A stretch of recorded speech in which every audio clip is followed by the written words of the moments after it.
Hello mga kuys, for today's mini vlog, nandito ako ngayon sa Collectors Con, dito lang yan sa may SM North EDSA.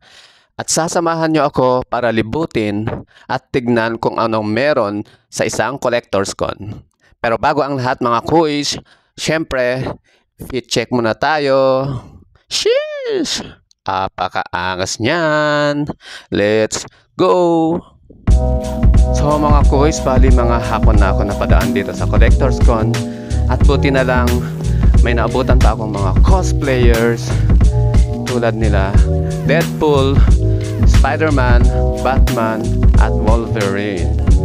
At nandito rin para ang mga Hashiras from Demon Slayer. Andito din pala ang female version ni Thor at iba pang mga cosplayers. So meron din pala mga life-size DC and Marvel heroes dito. So tulad ni Batman, Iron Man, Hulk, and other DC and Marvel heroes mga kuys.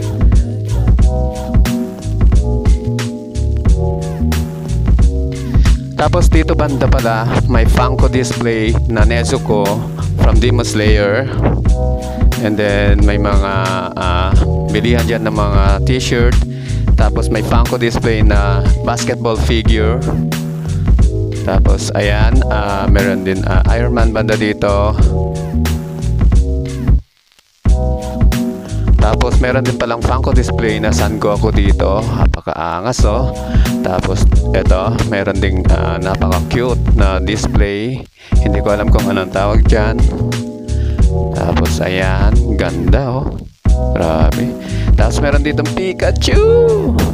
Ang cute, Pika Pika. Tapos meron din ditong Zoro na display from One Piece.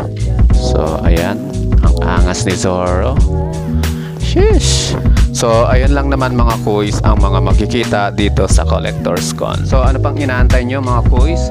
Tara at puntahan nyo na tong Collectors Con dahil ang event ay hanggang August 16. So yun lang. Thank you and God bless.